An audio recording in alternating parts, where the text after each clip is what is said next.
come closer out of the dark and sit around my campfire, why not? My name is of no great importance, but the stories I have to tell you are. Witness 4 lost souls journeying together through a grim world of perilous adventure. Be warned, though, these stories are not for the faint-hearted, and once you have heard them, you cannot unheard them. Bear witness to the Vagbond Chronicles. Holy shit.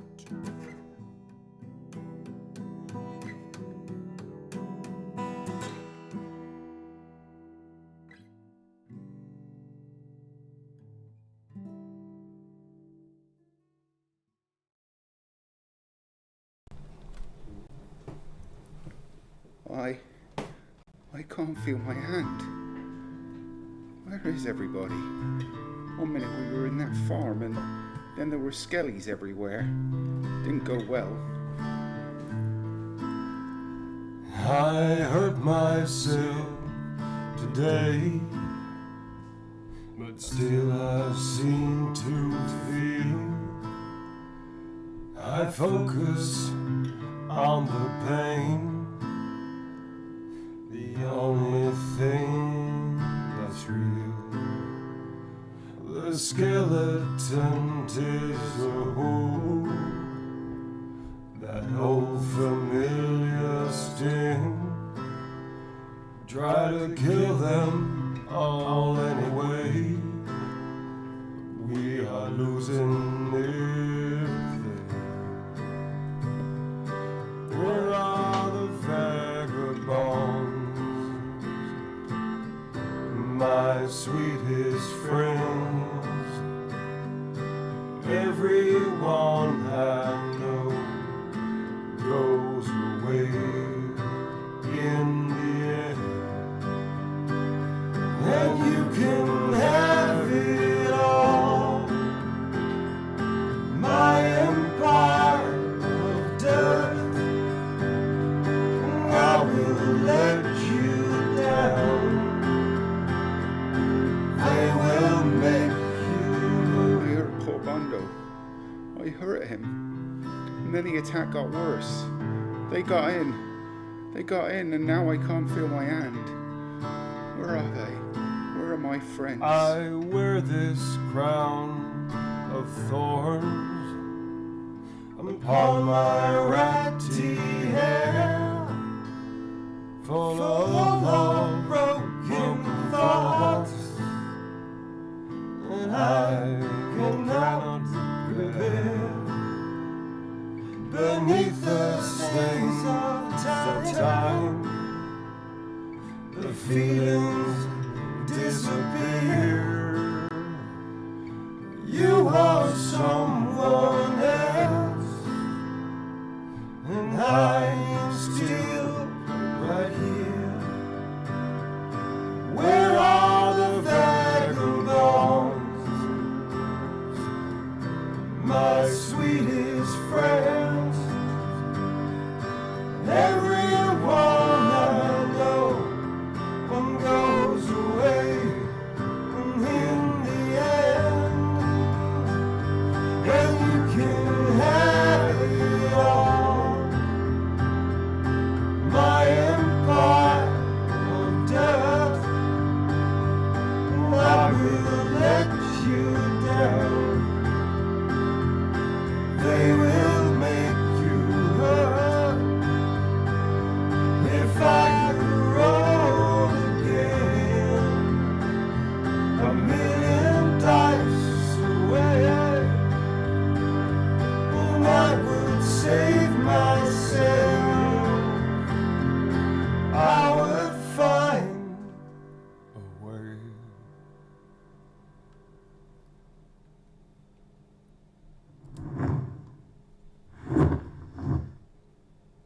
Holy shit!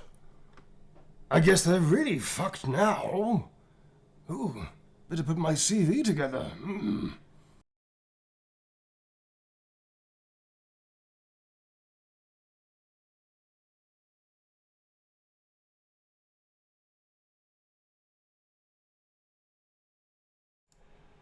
Well met, travellers, and welcome to the fucking Vagabonds. Hi, everybody. Hello. Did you like it? Hey, Hey, everybody. Neil, you just reduced the chat to Quivering mess of weepy emotions. signs with your beautiful singing. Oh, dude, thank you. Thank you very much. Hi, everybody. Really good. Welcome to the Vagabond Chronicles. We've got a lot of new people joining, which is excellent. Just to describe what the hell that was, we start most of our chapters now, all of our chapters now, start with a musical parody of a song which kind of describes sort of where the state of the game we left and what's going on and what's about to happen. So if they don't make any sense, that's okay. Buckle up, buckaroos. You're in for a weird ride. So first and foremost, we're going to talk about the game and what it is and the rules so new people can catch up and where we're at. But first of all, hi Vagabonds. What's up, my Vagabonds? Hey. Hello. Hi. Let's go around and introduce you all to the new people and the people that are already supporting and joining us already. So, hi to community, hi to chat, everybody. Welcome new people especially. Hello to our mods. Thank you very much for being so cool and joining us and supporting us as well. We're going to introduce the fucking Vagabonds. So this is the Vagabond party, who are a collection of wayward souls, as you heard our storyteller introduce. Whoever that guy is, he does not get paid enough. I'm just saying. Doesn't get paid enough. He's there every week, Tom. There every week, 10 past 8 sharp, giving the same delivery with great consistency. Holy shit. Holy shit! He's amazing. All right, folks, so let's go around. We're going to use initiative order of our characters to introduce our players. So first up is the elf who's definitely not on the shelf, Blue Alsmedic. What's up, Blue? And tell us who you are Hello. and whom you play. Yes, thank you. My name's Blue Alsmedic. I play Delamira, aka Del, and I'm a young wood elf, recently joined to this vagabond crew. I'm a rogue outlaw, and I have a war dog named Fleck, who's my best friend now. You ready? All of 3 hours of knowing him and your best. I've known him for 3 hours, and if anybody hurts him, you'll destroy them. something. Right. Okay. It's a true, deep, meaningful friendship. I love it. It's great. It is. Cool. Okay. Next up, we have actually a non-player character called Ziggy Hauptmann, or Corporal Ziggy Hauptmann, who's a complicated 17-year-old and an incredibly efficient fighter. However, he does seem to be getting illusions of grandeur. He is a corporal. He was a corporal in the Border Prince's army, which is the south of the Empire, which is where we're going to describe in a minute. He's complicated. He's socially really not awkward, just really inept. Like, he just doesn't understand people very well. He does, however, understands the pointy, sharp end, the business end of a sword and a shield. However, he's getting illusions of grandeur because he's just incredibly competent, and that leads to all kinds of interesting problems. Next up, we have our hedge wizard. What do we say? Ratty, not tatty. Ratty, definitely tatty. Hedge wizard. Ratigan. Ratty, not tatty. Ratty, not tatty. Yeah. Played by Tom DeVille. Hi, Tom. Explain yourself. Hey. And whom you play. Hey, Neil. Hey, everybody. My name's Tom. I play the head wizard. The hedge wizard. Hedge wizard. Hedge wizard, Ratigan.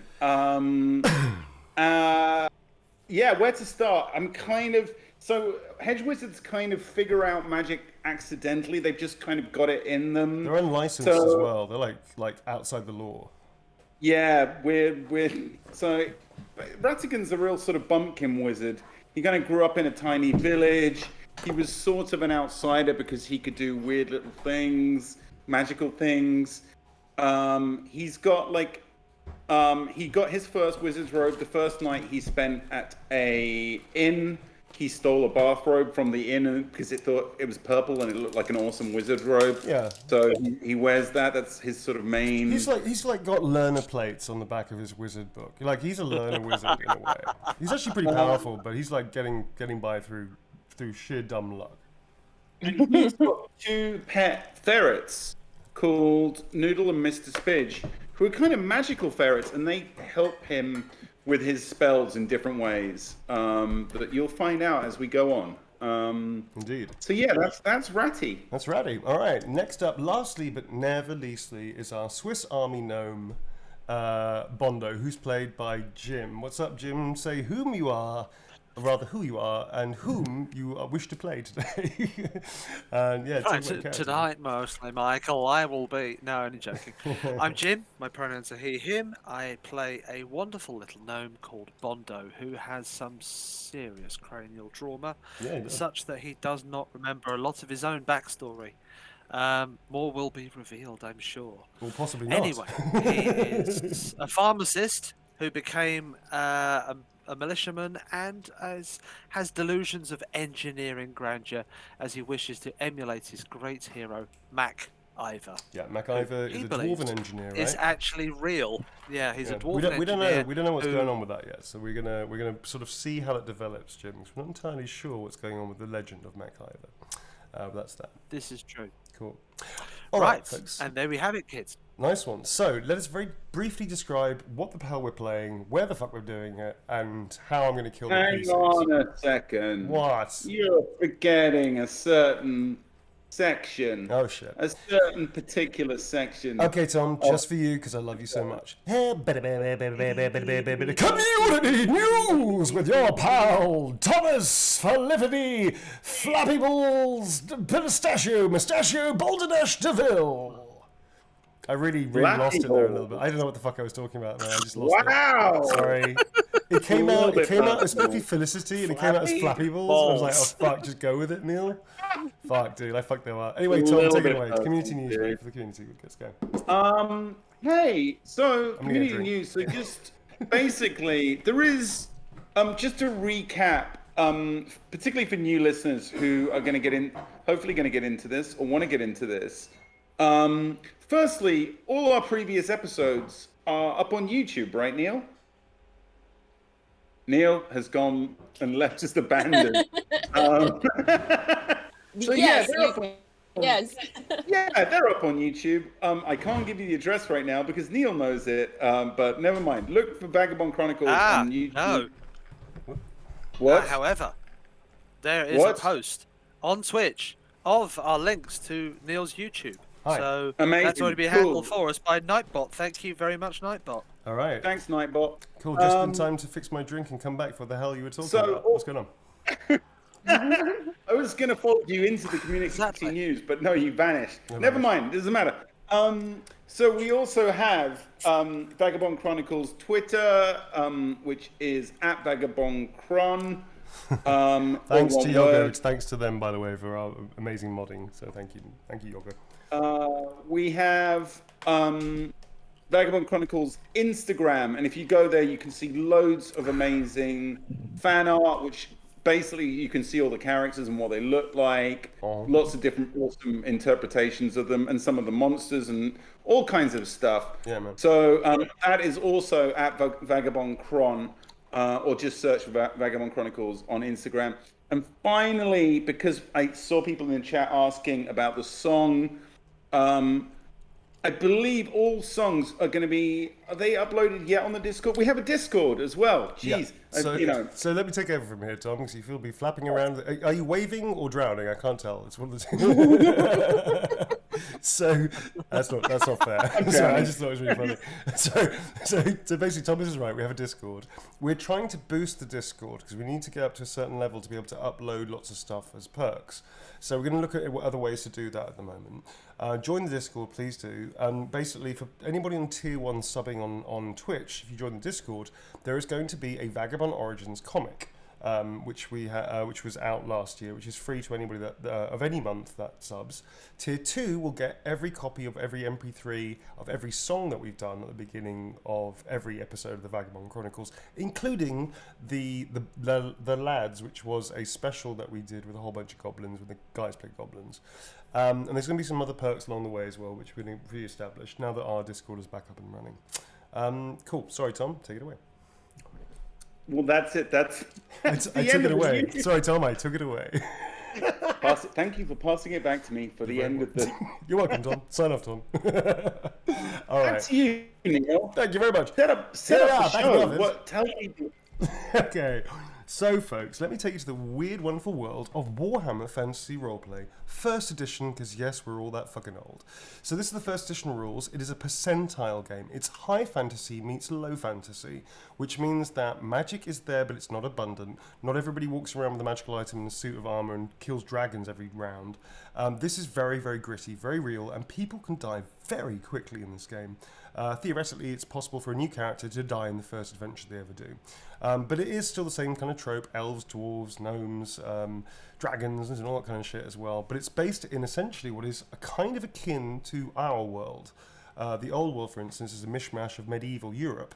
So the Holy Roman Empire has become the Empire, which speaks, for instance, something that's very similar to German. You may hear some Empire accents which sound German. You might hear some other accents that sound French. They're not, because we don't want to get sued. They are Bretonnian and Imperial, so just in case you hear some bad accents, they're not what you think, but they are. So the world you can see in front of you, the map, is the entire world, and we section into this area here. If you can see a place called the Border Princes, there's a whole bunch of mountains. It's right in the center of the map. That is where our characters currently are. They've been. Let's take you into the game, because we're going to try and start pretty quickly. But remember, folks, it's a percentile game. We will talk that through as we play, because that's the easiest way for new people to understand what the fuck is going on. All right, any other last requests before we, those who do battle proudly salute you? Are we gonna catch up with everyone like what's just happened? We are, like, but we're going to, but I'm going to also, we're also going to do something else. So hold on to your hats, all right? All right, folks. Bam! Let's get back into our tabletop simulator of our game. So here we are. This is a place called the Frugal Valley, at the top of which is the Frugal Horn, a large mountain. And the valley stretches for a couple of 100 miles, surrounded by mountains either side. Our characters have been sent there to try and look out for some ancient barrows by a man called Jean-Louis, who is a monk at a place called La Maison Tal. They went to a dwarven mining establishment, a corporation, which was then attacked by a whole bunch of skeletons, which came out of nowhere. The skeletons have been rampaging through the area now. They went to Frugalhofen, actually before that, which is this town here, and were told to go to the mines. And then at the mines they were told to look out for the local farms of humans that are completely isolated and possibly at the mercy of these skeleton hordes. This is where we find a few other things happen, but it's not too important. Check up on the YouTube if you want. We find our characters entering the Wernicke's farm, trying to convince the Wernicke family to leave.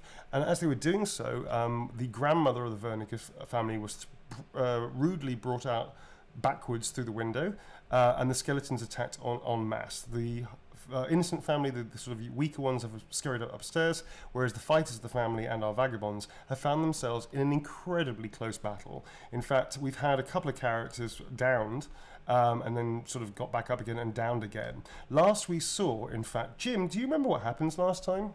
Do you remember? Can you walk us through exactly what your character was, and then just literally, if you can remember the dialogue, that'd be fucking awesome. This is your character here, sir. Yep. Right then, Del, I'm coming! Oh, box! So, last time we saw, Bondo exited the farmhouse here, tried to chase what we've established as potentially the hero skeleton leader here, who potentially has control over all of the skeletons.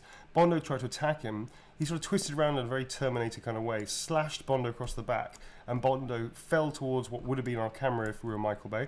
And then we sort of blacked out at that point. Del is fighting hand to hand and not doing so great.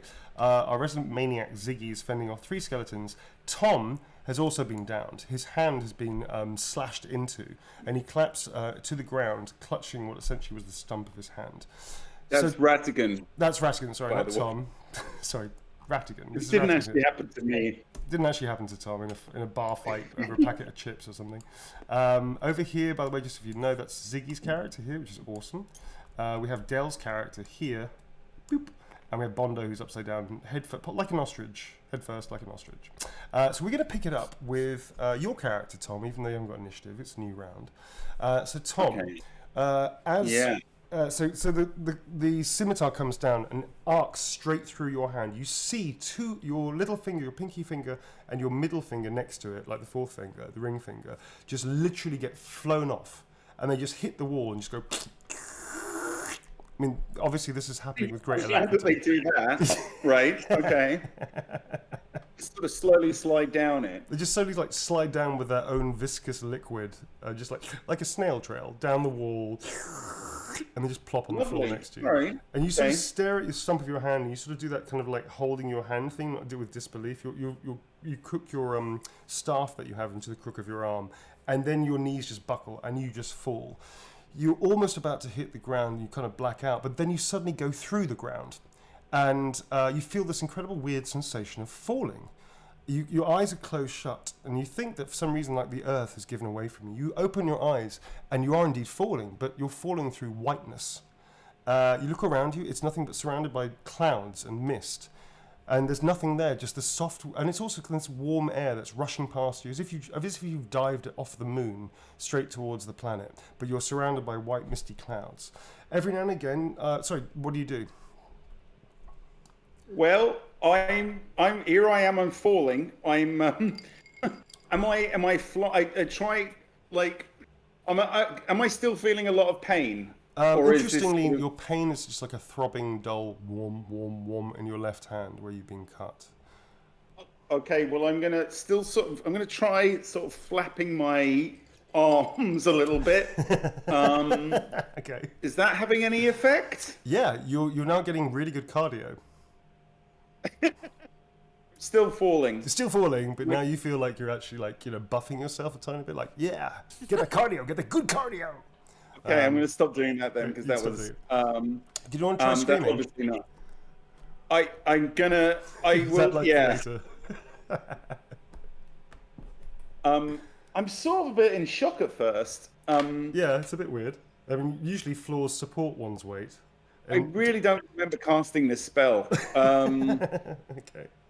So yeah, all right. I yell out, "Balls!"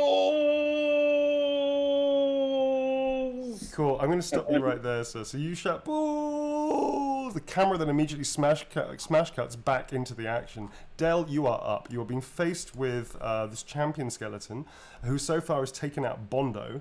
And it seemed to be leading. It seems to be like that character. Like last time that you were attacked by the skeleton horde, it's a similar kind of vibe. But this is the leader skeleton, and they seem to have a particular magic about them. They control, kind of, or keep stable the rest of the skeletons. So definitely, this is like the toughest dude here.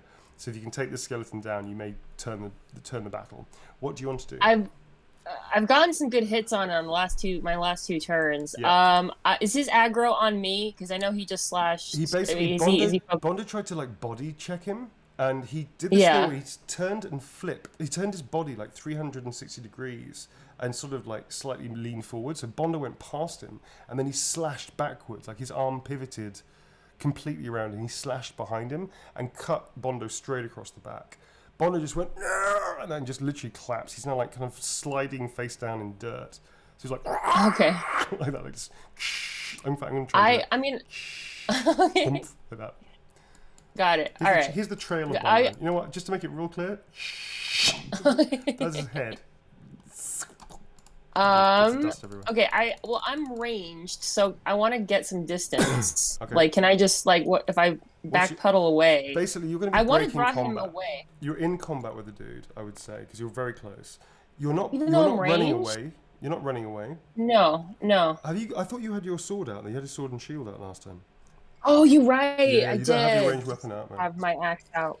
Mm-hmm. Okay. Oh, you had your axe, all right. axe I mean, shield. really, my only real choice here is to slash. Now, you do have 2 attacks per round. So new people, let me bring you over to not the zone of death. This is the initiative. Yeah. Point. So here we have Del, Blue's character, Ziggy, our NPC.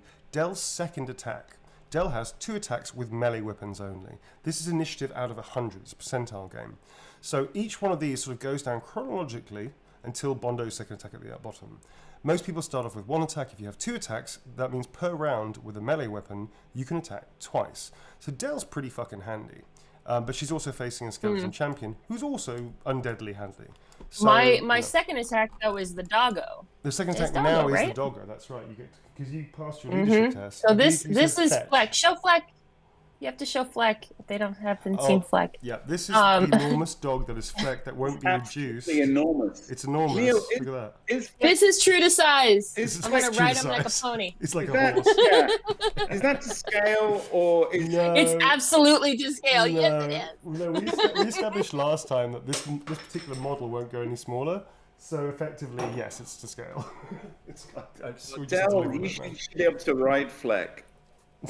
I know. That's the goal. Palamute. Bondo. It's That's not the goal. Callum. Bondo could probably ride it because Bondo's a tiny, tiny gnome. But well, he's not a tiny gnome. He's pretty fucking hefty actually. But he's small. He's I short. have little legs. Yeah. Okay. Okay.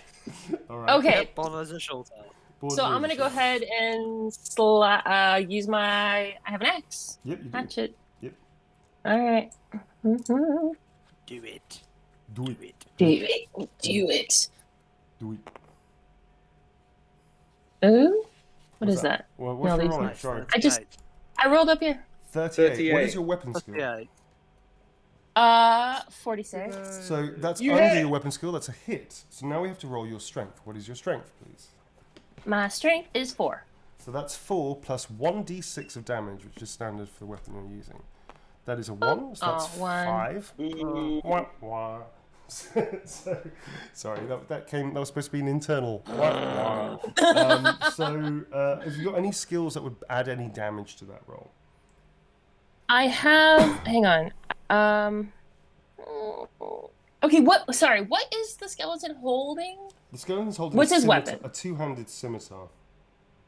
I have disarm. You do have I have disarm, and I have strike mighty blow and strike to stun. Strike mighty blow is going to increase your damage by 1.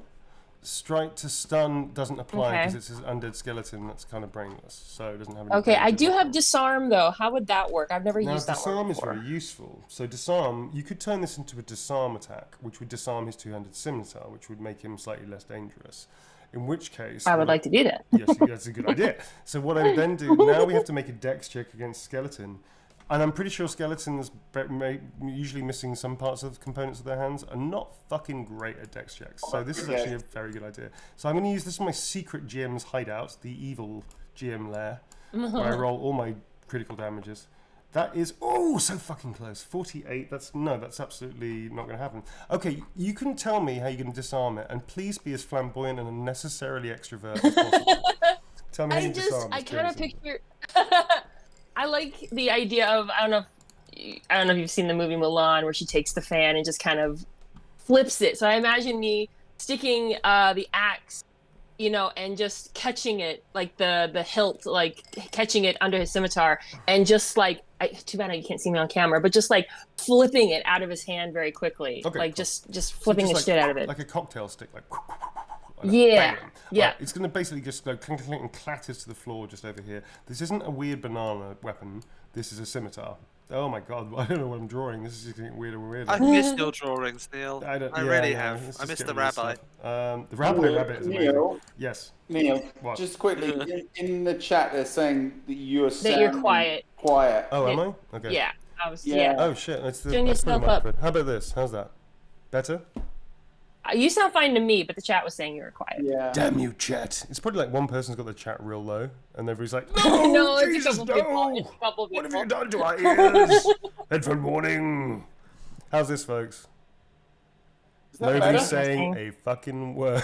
Still very quiet. Jesus. You've He been sounds clear as a good. bell to How about me, this, but I folks? will find out. Hang on. Let me. Let me just, you know what? I've got my micro, or I can just pump it up. How's this? How's that? How's this? Hello? Fine? Fine? Fine? There's- Fine now? Fine now? Fine now? Anything You are else? great. Would you like me to juggle off camera? Anything else, folks? Nope. I can swallow 12 grapes. I can eat 50 eggs. Would you like me to do that? Good? Sounds Fine. fine to me, according to Yogo. Right, this is Sounds better. Yeah. perfect That's great. better. Thank you, There Yogo. go. Thanks Yes. to them. Yell into the Okay. microphone. I don't think anybody's prepared for that, but I'll do it later. Thanks, Dad. Cool. Okay, so what were you do? Oh, yeah, the scimitar. So the banana Okay, scimitar so I is on the just floor. Can I pick it up? All right.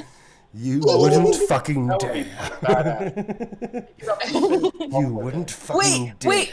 Technically, do I get a second attack, and can I ask the flag to go get the scimitar? You totally fucking can. That would be awesome. Here's the thing, folks. I reward great off. I reward great comedic thinking. So yes, you probably can. Let's just see what his initiative is. No, he might get there before you, but let's see. But he's a fucking skeleton, so he's like all butterfingers, man.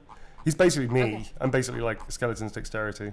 He's all like butterfingers and whatnot. But did I do any damage, or is disarm does not disarm, damage. right? No, disarm doesn't do any damage, but it does take their main I'd weapon rather away. disarm. This thing is fucking enormous and serrated. So the fact that you've got it away is an incredibly good thing. So kudos to you. I really want Fleck running around with that sword in his mouth. Drop it. Okay, so next up, to Dark Souls. next up is Ziggy. Okay, so I'm going to do Ziggy off because nobody's really looking at Ziggy. Ziggy does something incredibly cool that nobody sees. There you go, because Tom's unconscious and flying through a nether plane right now. Okay, so you hear this. Hey, you guys see that? Yeah. I'm fucking incredible. You know, hey, guys, like that, and you don't know what the fuck he's talking about. You hear a scream as well, and you hear like an expiring scream. That was Hugo, who was the brother of Heinrich. Wernicke, and Hugo was pretty much like slashed through the throat last time. So it sounds, although you're all having your own busy work, the battle part of you kind of notes the fact that you just had a death scream. It sounded very much like Hugo just expired. Next up, therefore, is going to be the skeleton. So the skeleton champion just does like a little Scooby-Doo moment, and then just tries to reach down for his sword after like looking around and "Argh!" And he doesn't. He sort of sees it, and he does that thing where he picks it up and drops it immediately, and then he immediately looks around left and right to see if anybody notices him do it, and then he just realizes that you're looking at him, and it's incredibly embarrassing. So maybe there's a denote of intelligence in the skeleton. What do you think about that? Not impressed in the slightest? Okay. All right. I don't like it. Okay, fine. I prefer my skeletons dumb. Okay.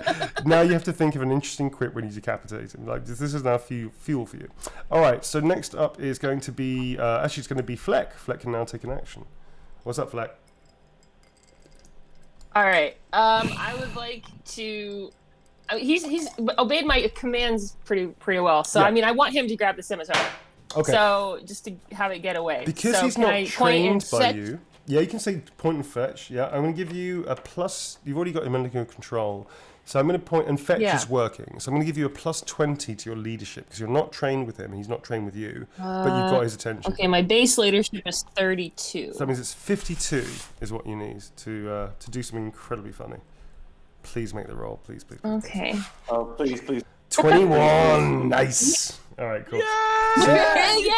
So you have this moment where Okay. you have this moment when the skeleton champion sort of looks left, looks right, and then looks at you and you think his skull goes a little bit redder temporarily.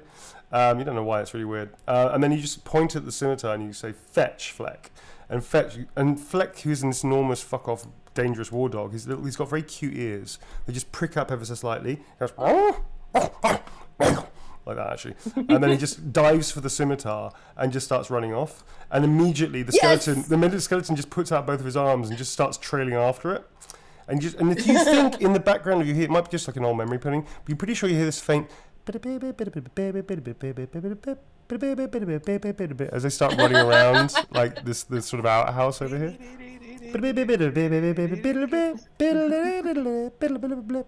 There you go. So that's Benny Hill show. If anybody doesn't get the reference, educate yourself. All right. So, so Del, that's your round over. We are back. I'm pretty sure we're back with our flying hedge wizard. Where the fuck are you, huh? All right. So, Ratty, what's up? Well, technically you're first. Should we leave you two afterwards then? Should we leave you after Bondo? Because Bondo's had quite the time of it, hasn't he? Bondo. Okay. So I thought my round was. I'm falling in a void. It's a little different because you're sort of out of the round system, in a way. Okay, well, if you want to come back to me, it's up to you. I'm going to rotate around to you, sir. Let's get on with Bondo because Bondo had a real heavy fucking hit, dude. So Bondo, you've basically eaten dirt. You just sort of slid along your face along the ground, and you're sort of like face down in the dirt now. Did you spend a fate point to avoid dying last time? I did. You did. I So, did folks, these are fate and points. I got a Looney Tune point for it as well. You did get a Looney Tune insanity point, didn't you? So these things here are fate points. They're basically like your extra lives. If you lose all of those and you die, you are dead permanently. and then you literally have to rip up your character sheet and start all over again, folks. This is a brutal game. Luckily for our Vagabonds, most of them have a good couple of fate points left, so they're kind of okay for the moment. But we had like 2 fate points being hit like in relatively short time, so that's quite a lot, really. This is also Sad Neil. Long reference, long story, I'm not going to go into it. But Sad Neil eats fate points. That's what makes him happy. Check out YouTube, it's on there. Along with the Rabbi Rabbit. Rabbi Rabbit, I think it's dead. Oh, that's Rabbi Rabbit. No, that's Rabbit. I've seen it on Twitch. It's all good. All right, fine. So fate points save you. So Bondo save a fate point. So whatever hit points you're on last time, which is, what is it, 1? You're still on it. So basically, what happened to you, Bondo, is you sort of did this charge attack, try and body slam the skeleton champion because Del was being pressed by him. He definitely got out of the way in this weird body movement that you couldn't think was possible. You feel this slash across your back, and luckily it's actually where you keep the comic of MacIver. You sort of tuck it into your shirt, like into your jacket at the back, and weirdly it's sliced through. Like you feel it slice through, but not actually penetrate your spine. So although you hit the deck hard, you sort of stand up after a moment's dazing. You do realise that it sort of cut through your jacket and cut through into the MacIver #1 issue, definitely ruining its potential resale value. But I think if you came, no, I'd be better off dead. No. so yeah. Good you feet. You fuck! It's issue #1. So you sort of you've had that. Back. I will allow you to do a cool check, which is how you keep your cool, to go into frenzy because of that. Okay. Throwing you a bouncer. So let's do it. So if you fail your cool check, you'll go into frenzy. Right. 37. What's your cool? Right, my cool is 31. Oh, that's a fail. Do you want to use luck? No. No, you do not. All right, so you basically fail your cool. About time I think Bondo lost his shit. About time you lost his shit. Okay, so basically, Bondo, you suddenly realise what's happened. You sort of touch your jacket and you feel a page, like the torn page, and a little flutter of pamphlet as it flies off into the wind, and you just fucking lose it. You start seeing, you see Fleck, who's now running around the outhouse, followed hotly by the the skeleton champion. You now start running off the skeleton champion. So now all 3 of you are like like this now, chasing around the outhouse, and your target is now completely set on the skeleton champion, who's chasing the dog, who's got his scimitar in its mouth, and that's basically what you're going to be doing until you pass a cool check to stop. Okay, or you catch up with him and start like smacking into him. Amazing. That's amazing. Love it. It's great. All right, dude. So that is your round. That is, oh my god, this used to be a serious show, folks. All right, so actually it was never a serious show. All right, so that is your round. Next up, I think, is Ziggy's second attack. Nobody gives a shit about Ziggy. He's doing some really amazing work. Okay, so Ratty, let's get back to you. So Ratty, you are still free floating through this plane of existence, which I'm going to draw as a balls like this. So balls. He's been falling for 30 minutes. Balls like that.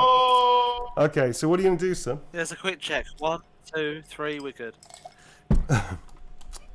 So at some point, I'm going to try and sort of level my body out into a kind of, like a skydiving kind of sort of, so that I'm kind of free falling on a level rather than. Is that possible? So you're going to flatten yourself out, basically.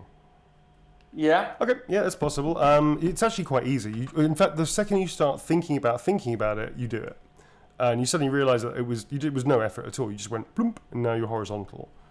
If that's so on that basis, do I have time? Can I gingerly put a I think you've got time. I'm pretty sure you've got nothing but time right now.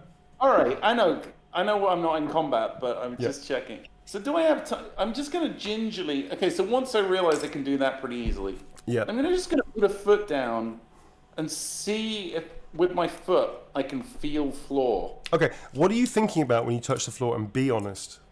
The first thought in your head. Don't overthink it. I'm thinking I really wish there was some floor there. Yeah, but what type of floor are you thinking about? Like a sort of marshmallow. Okay, you immediately burst into marshmallow, which comes up to your tummy, and it explodes all over you and sticks to your beard, and you smell it, and it's so tasty. It's like marshmallow beyond the dreams of your imagination. It's like heaven's marshmallow, and you're just covered in it. I've landed in the Marshmallow Man's tummy. Basically, yeah. It's a little bit like that, actually, yeah. So tell me the next thought that Ratigan has without any kind of filter. Please turn your filter off, Tom. Not that it's a problem for Ratty. Very hungry. I'm going to eat some of this. Okay, you're going to eat it. What's the first thing you taste? It tastes like sweet marshmallow, the best you've ever had. What's your first thought, association, please? I mean,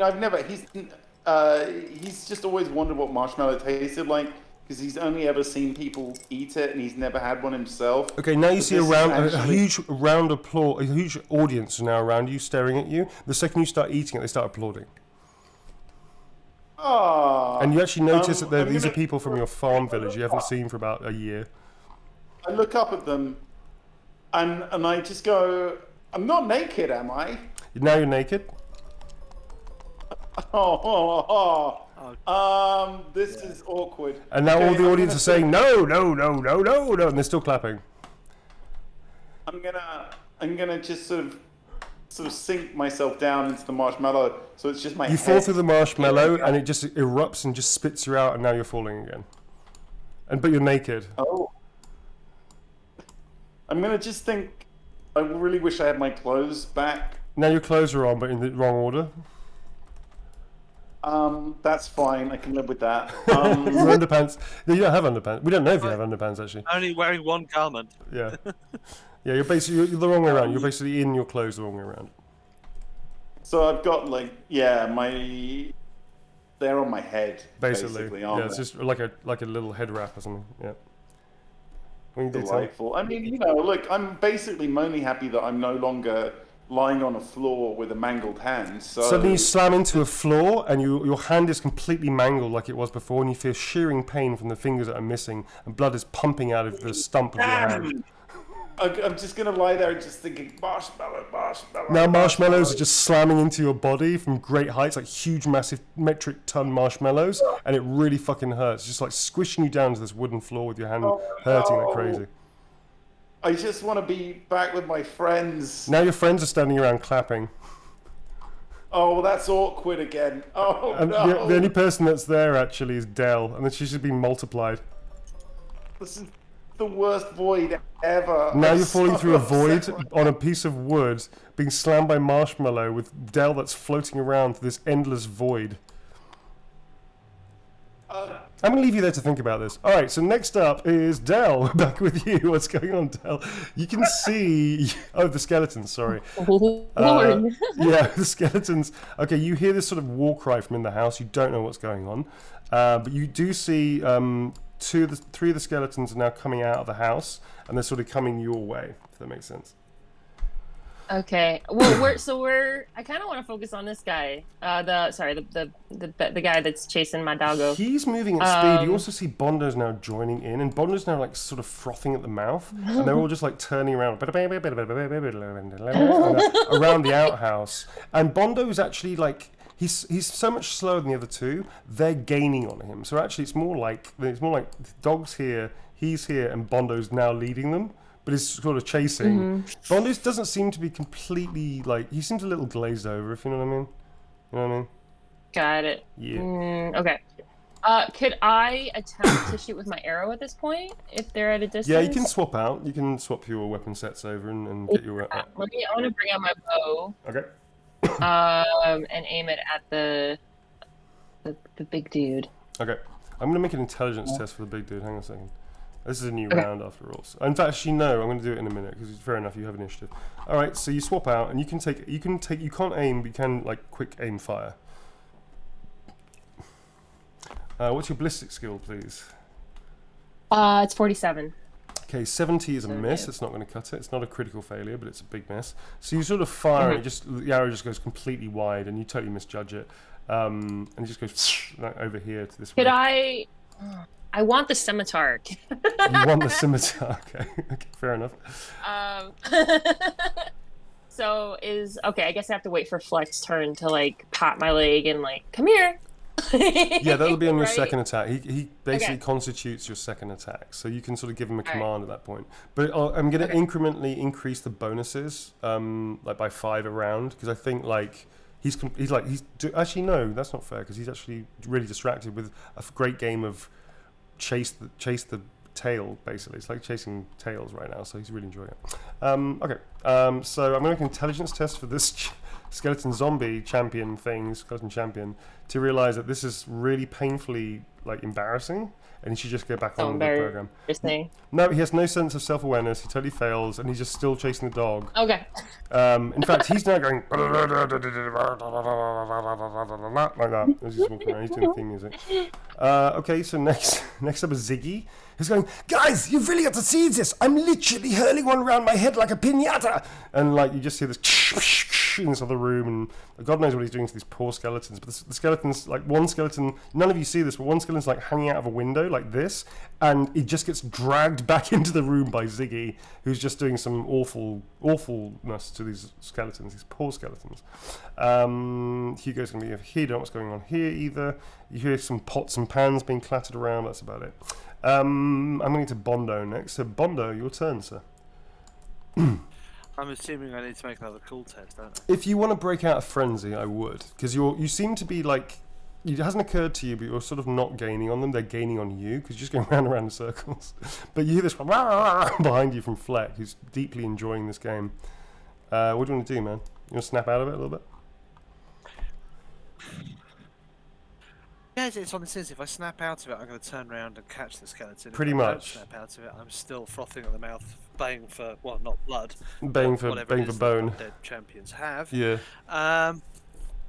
Yeah, that sounded wrong. Okay, let's make it. Well, maybe not. All right, so 28. Okay, so you sort of calm down. I'm going to go with it. You do that. You do that sort of cartoon skid where you dig your heels into the ground and go like that, and sort of and bounce along and stop. And then you just stop and turn. Fleck has immediately come around the corner and just goes slightly wide of you and just goes outside you like that. And you can hear the skeleton champion turning the corner. I will take one attack away from you because you're just waiting on the spot, but you can definitely attack him again now because you have 2 attacks anyway. So you can do 1 attack on him, which is as he comes around the corner like this, his arms stretching out like a Scooby-Doo episode.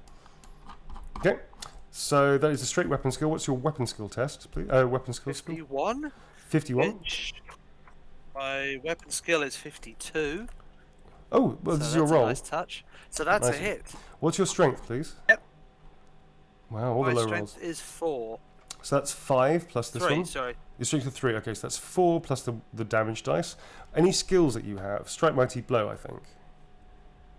Strike, Mighty Blow, which yes. just allows you extra oomph into the blow. That's 5 points in total versus his toughness, which is something I'm not going to tell you. Okay, so you sort of you swing your axe, and he just sort of sidesteps you and just sort of clip a little bit of his shoulder bone, which just splinters off, but you don't stop at all. He's now going to make an immediate sort of get your shit together skeleton so I can kill the PCs. Did I say that out loud? Test, and we're going to see what's what. So... Okay, he's still stupid as fuck, and he just carries on. He doesn't even feel you. He does that kind of Nicolas Cage Con Air moment where he gets shot in the arm clearly and just doesn't even flinch. That'll never happen. I don't know. Is Nick Cage amazing or is he just crazy? I can't work it out. Yes. Yeah. Okay, that's a good answer. Yeah. So he keeps running around after the doggo. It is a new round. Del, you're back up. This is getting. You can feel the skeletons are now getting much closer to you, and they'll be upon you. Did Fleck go? Fleck. Oh, do you want Fleck? Do my second. Sorry, that's fair. I thought I had a second attack. That's true. What do you want Fleck to do? Sorry, as he comes around the corner. I want him to come to me with the scimitar. Okay. Yep, you can do that. Yeah.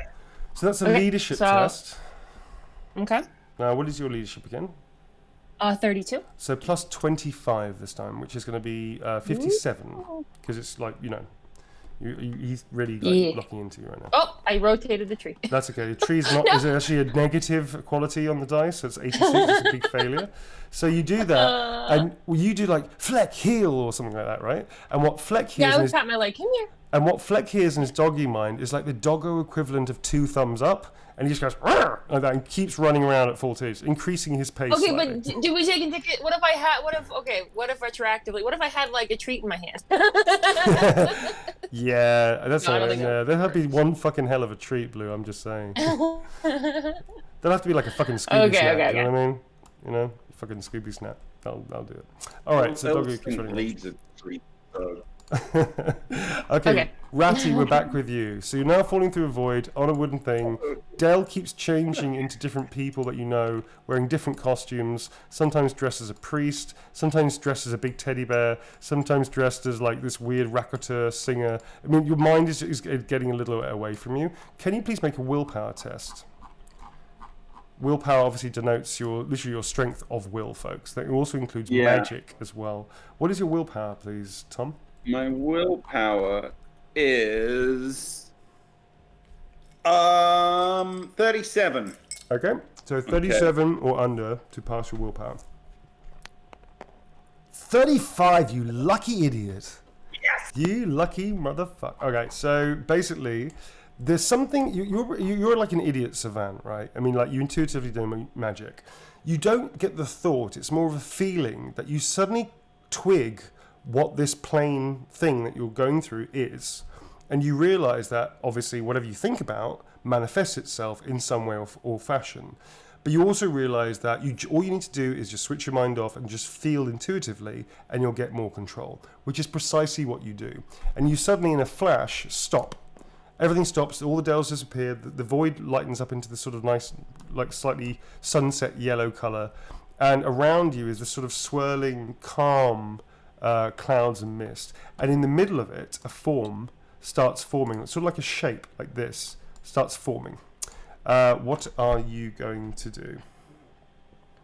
I'm going to say, Gary? Is that you? Is that you, Gary? Hello, Tom. So folks, just to interject, Gary is actually Tom's brain, because Tom's idiot doesn't really think very well, and he's formed a relationship with his brain called Gary the Brain. And my character. It's Rattigan's brain. Sorry, not Tom's brain. That's insensitive. I mean Rattigan's brain. Yeah. Okay, cool. My brain is very much not Gary. Okay. So Gary the Brain is. Yeah, Gary is Rattigan's brain, and he sometimes has conversations with him to try and figure stuff out. And Rattigan and Gary sounds weirdly like Neil's dad. This is true. In reality, this is absolutely true. Yeah. This is literally how my dad sounds. So let's introduce the new people to Gary the Brain. I think that this figure might be Gary. Okay, is it Gary? Yeah, and you actually all you see is this sort of weird, like gelatinous face, and it doesn't look like a face. It looks literally like this picture here. That's exactly what you see, like to the point. Like it's a big smiley face with two dots that sort of move around a little bit. And and you sort of hear this, hello, Elias P. Rattigan does this, and there's this little face like Gary, I'm so pleased to finally. I've always wanted. You know when you've got that voice inside your head. Well, of course you do. You're my voice inside my head. Well, I've always wondered what it looks like. I mean, people think that maybe it looks like themselves, but that's weird because you can't have what you look like outside on the inside. So. And here you are, finally, and you look kind of like a wobbly man. That's nice, Gary. It's the funniest thing, you know, Ratty. I kind of thought you looked like me, because I don't know what you look like, and now I see you, and it's a little... I'm not going to lie to you. I'm a bit disappointed. Little let down. I am. I mean, this is why I mean, not like, you know, it's not a big deal. I mean, I'm not going to get hung up on it. It's just you look a bit like shit, really. I was expecting something a bit more... I don't know. Hang on a second. Hang on. He just disappears, and you wait there for like 20 minutes, and he comes back again. Oh, sorry. Ratty. Oh, that's right. We were having a conversation. I'm so sorry. I got distracted. Where did you go, Gary? Doesn't matter. No. You carry on. I was listening. He says that out of the blue. I was listening. Gary. Yeah. Well, hello. Right. I was fighting some skeletons. Were you? You know, with the others. What? You know, what do you do then? I'm a wizard. Do you remember? Are you? Spells and stuff. You're a wizard. Well, that's very impressive. That is. What college of magic do you belong to?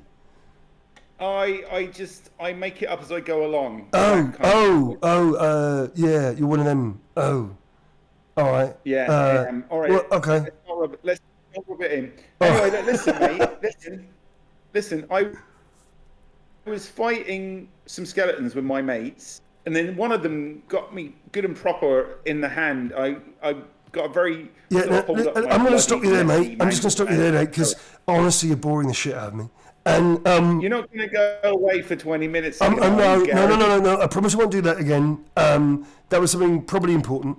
It doesn't. It's beyond your mortal ken. Little god joke there. Not that I'm a god or anything.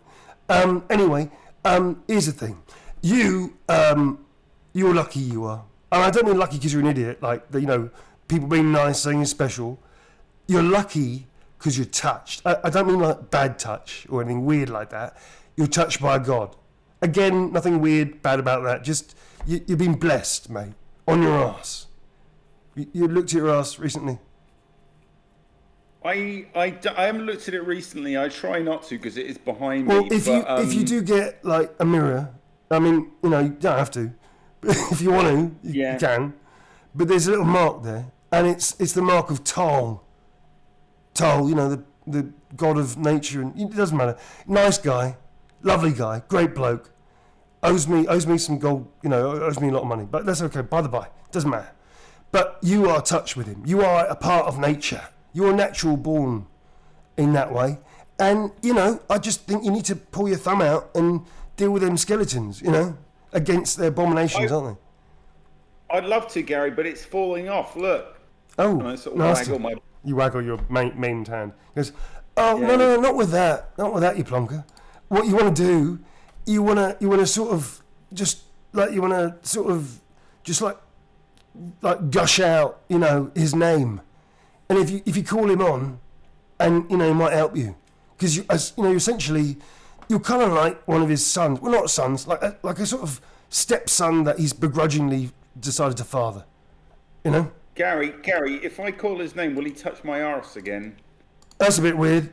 I know where you're going with that, Ratty, but I'm you know what? This is not really appropriate. I don't feel comfortable with that. And you're a wizard, are you? All right. Well, listen, lovely to talk to you. Lovely to chat to you. Don't call for a while. I'm busy. And see yourself out. Yeah, you're okay. I'm just going to go now. But if you want to hang here, that's fine. Just don't think about much. I should have told you that from the beginning. Gary, yeah. What's that? This wasn't too awkward for you, was it? And with that, he just disappears. Okay, you are back now. You are back now in your body. You come crashing back to your senses, and you're lying on the ground, holding the stump of your hand. And above you, these two skeletons are sort of like crouching towards you, and they're literally raising their weapons up simultaneously. It is still your round. What are you going to do? You see actually the Heinrich Wernicke, who's sort of like frothing at the mouth and is like screaming for his dead brother, who's actually next to you here with his head, which is half on and half off his body, and he's sort of like trying to charge one of the skeletons to protect you, but he's not. He's not going to get there in time. What do you want to do? I'm gonna think back about what Gary just told me. I hold out my bloody stump of a hand pointed at the skeletons, and I think about Tal, and I go, Tal, don't fail me now, you bastard. Okay. Cool. You're going to say that. Can you please make a willpower test? And you're going to make this as an attack test. So make a willpower test. If you fail it, you can roll D3. If you pass it, you can roll D6. Okay. Yeah. What is your willpower? It is 37, but I've got luck. You do have the skill luck, which for people who don't know, luck, which they don't know how much luck they have per day, per game day, but it allows them to add 1 or add 10 to their roll, depending on what their roll is, or -1 and -10, depending on what the roll is. So your luck holds, you try your luck still holds, and you let forth this huge, like, get back, you bastards, in the name of Tal, or whatever it is, and you roll a d6, please. Just 1 d6 is enough. Cool, 2. All right. So from your sort of like which hand is it? Your right hand, I guess, or your stumpy hand? I can't remember which. I guess it's the right. Is it the right? Yeah, one the left hand is the main one. Oh, I'm holding out the maimed one. Okay, but cool. Yeah, whatever. All right. So you sort of hold it. You've only got 3 fingers left. I'm embracing my wound. I'm embracing my the wound. Look at what you've done. Shame on you, skeletons. Shame. All right. So you hand out your left arm, and you say those words, and these skeletons out of your left hand, this sort of like bubble just goes poof, and it literally sort of like ripples like this in an arc, and these 2 skeletons go flying back about a good 2 yards like this, like that, and one of them trips over the edge of the table that's been flipped over by Ziggy and just goes pinwheeling, smashing into the side here, and smashes to pieces against the wall, and the other one gets slammed against this cupboard here, and his shield and sword is dropped, but he's not like completely destroyed, but this one's completely destroyed, the one south of here, and yeah, this sort of ring, this bubble is sort of formed around. I should show you. I think I should do it like this. It's kind of funky if I do it quickly. Just like this, like that. And as quickly as it starts, it then disappears. And you've sort of this knockback effect has happened on these skeletons. One of them has been destroyed now as well. Am I Neo in the Matrix? I feel very Neo right now. I tell you, I'm going to give you the line. Why is this happening to me? Say that. Why is this happening to me? Like Neo.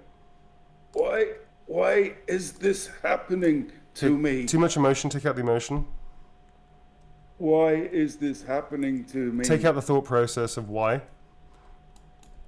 Why is this happening to me? Perfect. You're Neo out of the Matrix. There you go. Listen, on the record, I love Keanu Reeves. I can watch him all fucking day. But that line was a question mark for me. Not going to lie to you. All right, so yes, that just happened. So next up, it is Back with Bondo. Back with Bondo. Back with Bondo. Bondo, sir, what are you going to do, man? You've just like... Favourite short task. Everyone's favourite short task. Okay, so the dog is now coming back again. Like that. And you can hear the skeleton, who's now like... The skeleton's doing like a Carl Lewis, where he's arching his back, his head is back, and he's just pumping those arms to pick up a bit of speed on this dog. Dum, dum, dum, dum, dum, like that, yeah? Carl Lewis, 1980s American, amazing runner, world's fastest. No, okay, fine. Great guy. All right, cool. So he's coming around the corner like that. So what are you going to do? I'm going to have another crack at him, aren't I? All right, dude. So it's only going to be one attack because he's running full tilt. Okay, so it's one attack. Your weapon skill is 52. I've had time to prepare. You've had time to prepare. You still have to aim and hit, so I'm not going to give you any bonuses, but you can have one good attack on him. 43 is a hit. Oh yeah, that's a nice hit. Okay, roll a d6. I love you. I'm going to give you +1 to damage because he's sort of going against the arc of the blade. If that means he's running into you, so make that into a 5, sir. That's a 5. Okay, that's a 5. Yeah. Okay. Plus so your strength makes it 6, and my strength makes it 9. Ooh, that's 9. That's a good hit. He's already had 1 hit on him as well. So 9. Okay, so he runs past you, and he's sort of like doing this like he hasn't got a heart to pump, but he's doing one of those heart pumping arm movements, and you just lop his arm off as he goes round, and his head turns 360 and just looks at you like like that, and keeps on running after the dog, and his hand is now just flapping on the floor. And you're pretty sure that the hand comes to a rest, but you're pretty sure before the hand comes to rest, it just turns over and you just see its fist like this. Whoop. Like that. Whoop. That's its hand here. It kind of flips you off a little bit. It might just be imagination, just one of those coincidences, but you're pretty sure it's just flipped you off. That's the elbow joint in the thing there. There you go. So yeah, you've locked his arm off. He obviously doesn't feel any pain as a skeleton. Dell, you see this dude coming around the corner again, and you see he's now lost an arm, and his head's 360 the wrong way round, and it sort of slowly turns the right way round. It's now your round. The skeletons are very close to you. They're going to attack you this round. Dell, just FYI. Okay. Oh man, what's going on? You've got your arrow out, and by the way, bow and arrow is not going to be a good idea in a melee fight, because you're going to be at a disadvantage. It's not a good idea. Alright, can I pull out my axe again? You can swap over your weapons and make ready, but you're not going to be able to attack them, I'm just saying. I mean, that's all I can do, right? You just said Yeah. I can't use my bow and arrow. And, No, you okay, can I do defend that. yourself. You can parry and stuff. That's cool. So you flip around, ready your melee weapons. Cool. Okay, there's 3 of them charging straight towards you. You do have 2 attacks. I'll allow you to make 2 parries this round. That's fine, without losing attacks next round. That's cool. Okay, next up, I guess, in the English is Ziggy. Ziggy, now you see a skeleton come smashing out the window, and the skeleton is like, as it flies, just goes, almost like it's saying no. I don't know what the hell he's doing, but he's doing some cool shit that none of you will ever see. All right, that's Ziggy's turn. Probably like bouncing like throwing. He's kind of got a. Didn't we say he's Capitan Empire at some point? He's kind of like Captain America. He's kind of like becoming like Captain bouncing. America, but Capitan Empire. Yeah, a little bit. Yeah. Der Capitan Empire. A little bit He like does that. awesome shield throws. He does shield bashes and shield throws now. So cool. Yeah. None of which you ever see, because every time he does something cool, none of you ever witness it. Even when Steve played him, that's how it started, folks. Steve, the Doctor, Dr. Steve, who had to take a sabbatical because of his work, he used to play him, and he used to do the most amazingly outrageous cool stuff, and weirdly, nobody would ever be looking at him when he did it. Like, it just happened like that, and then it became a thing. So, yeah, so he's still doing that. Next up, therefore, is Ratigan. I guess it's your go, sir. All right, so I'm back. Yeah. I'm back. Guess who's back? Am I in severe pain? Yes, you are. However, I'm gonna. Can you please roll a d6 for? What are you on right now? You're on -1, -2. Can you roll a d6 for me, please? Roll a d6. Okay, come on. If I ever needed a high roll, this is probably it. Absolutely, is it? Come on, Always 6. roll 4. Not bad. Not bad. Not bad. All right. Okay. When you did this kind of like this shockwave, this holy shockwave, it actually sealed and fused your hand. So the 2 fingers, the pinky and the ring finger, are now like seared shut. So you've lost those, but your hand has sort of regained its function, and you feel a hell of a lot better than you did. You can take 4 wounds back, so you're on 2, not -2 right now. But you've lost 2 fingers. Your dexterity, however, you've now got a permanent -10 on your dexterity, please. Oh, geez, that was my best stat, and now I'm back to.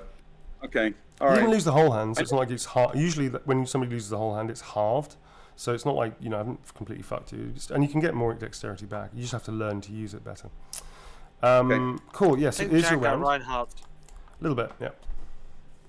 Okay. You So can skeleton. Yeah. So remind me, what did one of them shatter and one of them is sort of blasted back but still alive? There was 3. Or are they both still alive? There was 3. One of them shattered. One of them got knocked back and lost its weapons. This one here sort of didn't get hit by it, but has stopped and is now turned towards you.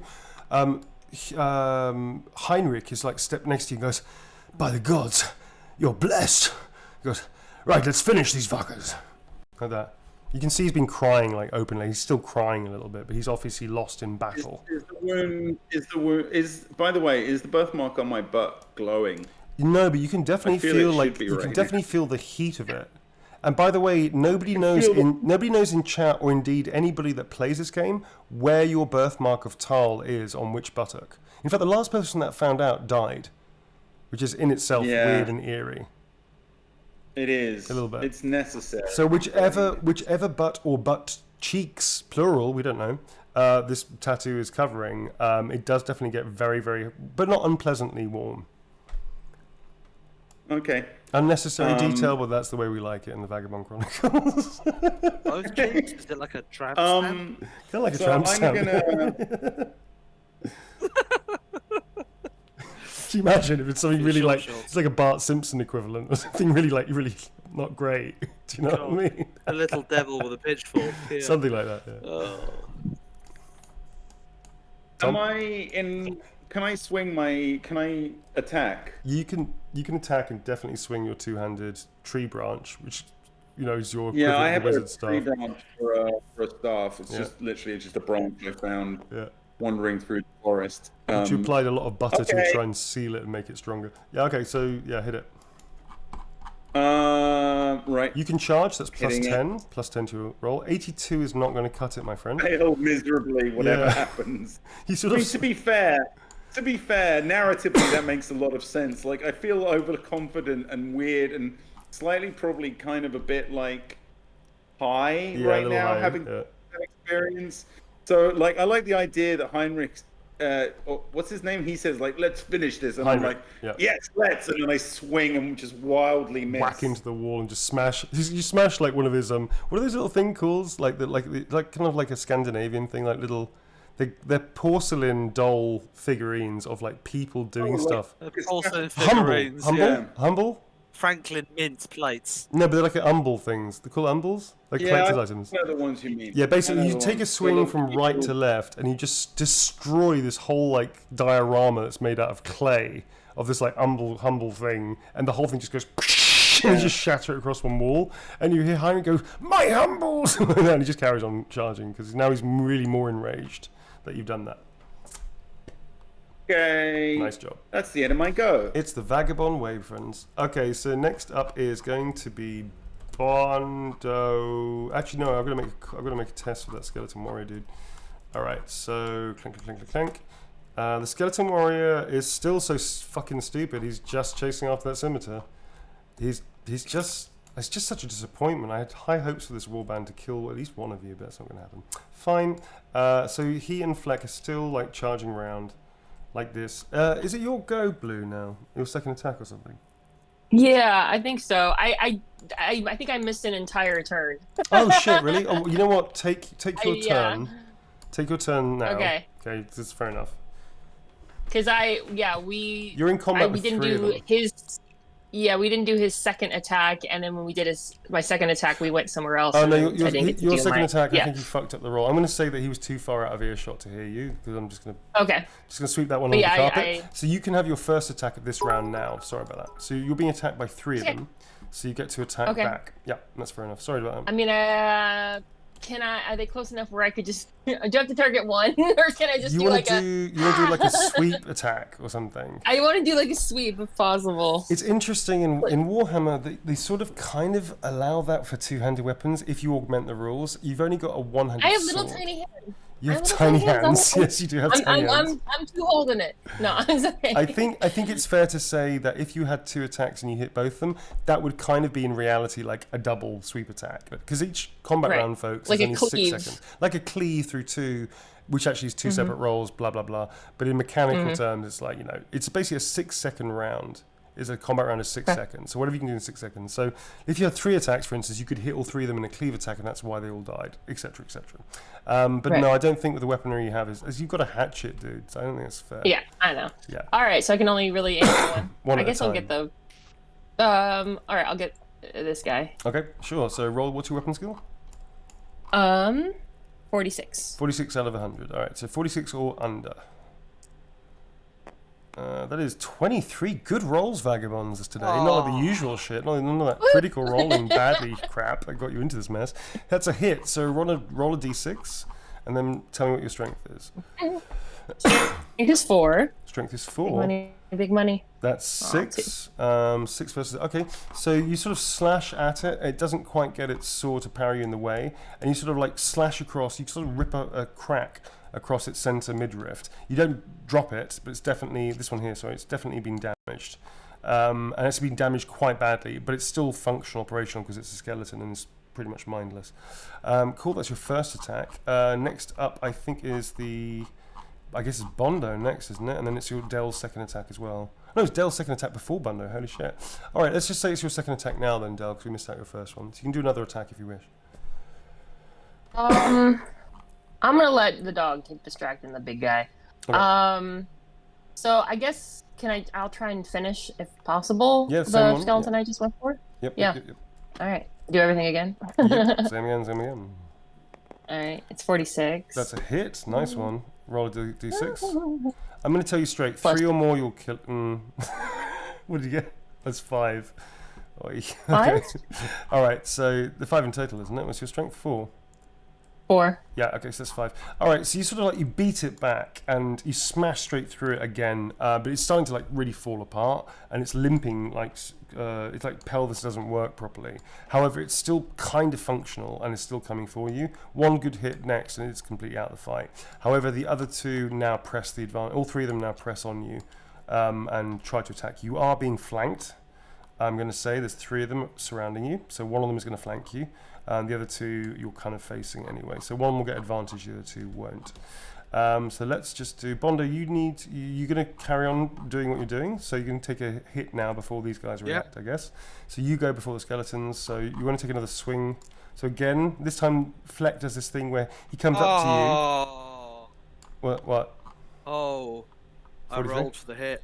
Have you seen? Oh, that's a critical. Let's get to that in a second. All right, so Fleck sort of scoots around you again, and then the champion runs around, and as he does so, you literally just spit in your hands. You sort of do a baseball bat stance, and you just go, and what do you say, Jim, when you take a swing? I fucking hate skeletons. And then you just go, whoa! And this is a hit. This is a 0-5. That's out of 100. This is zeros, 10s. This is units. This is a 0-5. 1 to 5 for new people is a critical hit. That's a natural 20 in D&D. 96 to 100 is a critical fail. The most hysterical roll you can get. But let's just focus on the critical hit. This is something of the stuff of legends. This is like kind of godlike moves, and it gives advantages that the GM will decide for himself. These are augmented rules, by the way, folks. But I decide something really positive and wonderful that will happen that people will talk about around campfires for years on end. So this is a critical hit. The first thing that will happen in combat is double damage. So whatever damage you roll, you will times it literally by 2. So yeah, roll your dice, Jim. Roll a d6. That's a critical as well. That's a 6. Yes! Now for critical weapon skills, you have to roll your weapon skill again to see if you get additional criticals. This is going to be the hit of the week, man. For 34, that's a hit. So roll a d6 again. If you get another 6, you just keep rolling your dice. Fuck off. That's a 6. Although that was a dubious 6, but for comedy value, we'll allow it. That's 12. Roll your d6 again. Please press R, not rotate. 5. Jesus Christ. That's 17 plus your strength.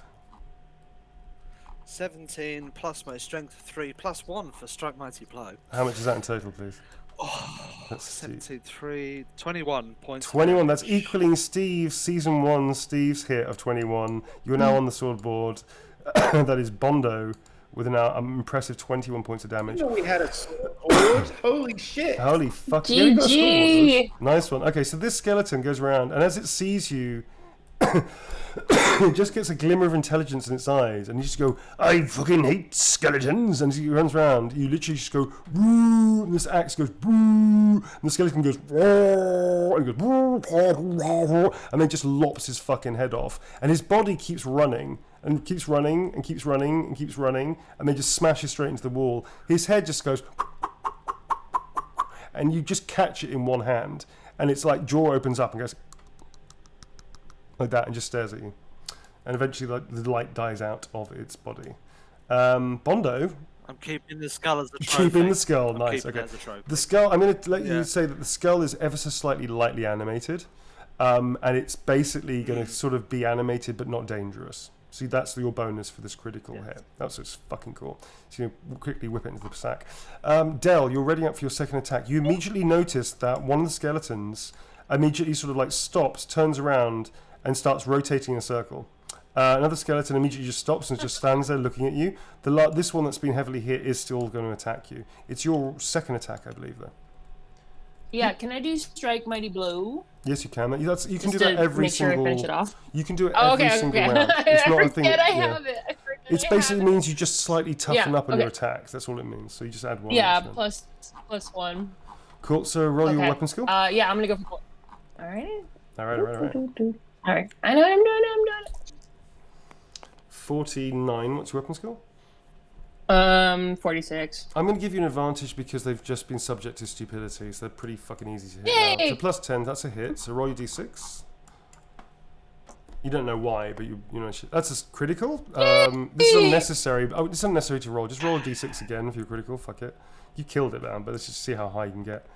4, 10, 14 points of damage. All right. You can tell me how you dispatch this this fucked up skeleton already. Again, I like going for the head, so I just imagine Just cleaving right through the skull and just shattering it. You could and also watching him pop crumble. it. You could also like pop it and just have it on the end of your stick, like it's a cocktail weenie. That also is a thing. That's also a thing. Just Visual. giving you options. All right, so you sort of just you cut its spine and the head just like rolls off and the whole body just collapses. I'm not going to roll for those two. These things are definitely like fucked up. These things are now like this one's now like moving like a chicken, and it doesn't make noises, but you can sort of like get the sense of it had vocal cords. It would be going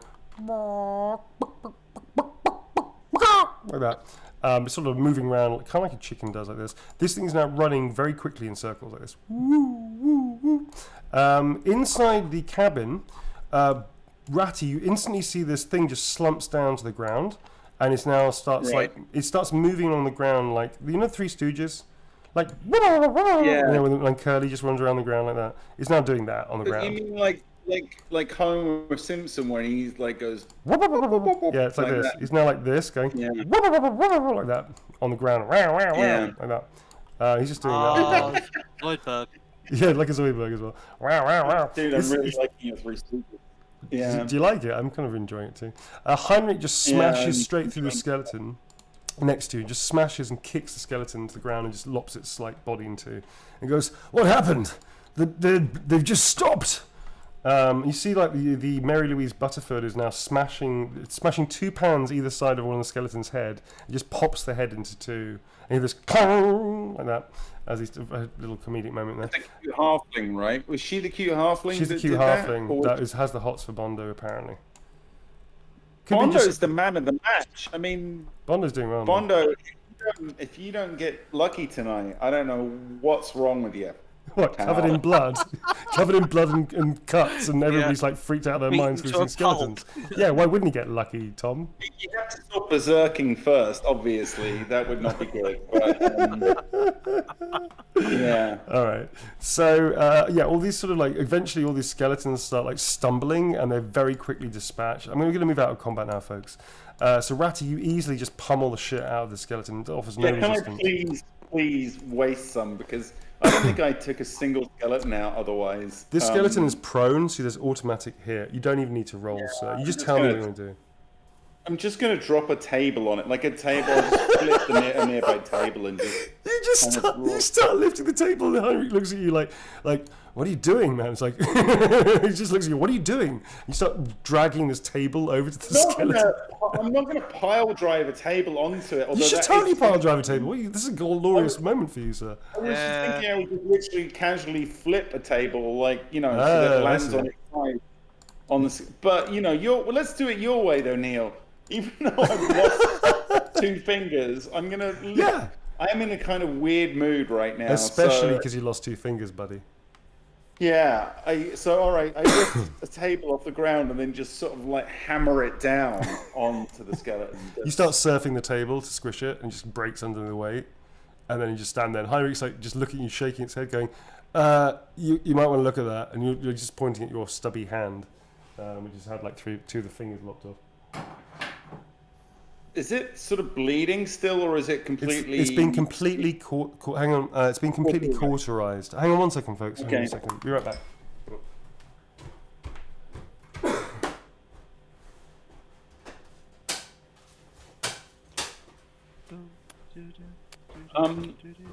Not 1076, just pointing out. Apparently the hot halfling sounds like... Neil, can you give us a little bit of the halfling's voice? Sorry? The hot halfling's voice, because I just want to test the theory. You want me to do the halfling's voice? Yeah, do you remember, like... Yes, I remember Mary Louise Butterford, we established, has a very, like, grandiose name for such a lowly cook. We established that I didn't like doing the voice. Come on, do a voice. Give us a line. Fuck off, Tom. Give us a line. As we're clearing up all the ruined skeletons, what does she say? I'm gonna use a voice I used before because it was quite funny. Take that, you bastards. And actually, you suddenly realise it's the halfling from the fucking inn that you guys had that werewolf attack about 2 weeks ago. You recognise that? What? It's the fucking halfling. You didn't recognise her out of like this kind of weird leather jacket armor cool thing she was wearing. It's the same fucking halfling. She goes, well done, everybody. Take that, you bastards. Remember in the pillow fort? She was in the pillow fort. Yes. Yes, I remember. And actually, Bondo, you sort of like step through. You sort of come back at this point, and like Flex now brought the scimitar over to Adele, and these skeletons are all collapsed now. They're literally just fallen apart. And you walk back in. I get to keep it. Yeah, we're gonna get to you in a second. But yeah, you sort of walk back in. You better keep it. And there's something about Mary Louise Butterford with the pot on her. She's got a metal cooking pot in her hands, and she's wielding dual pots right now, having just smashed the skeleton.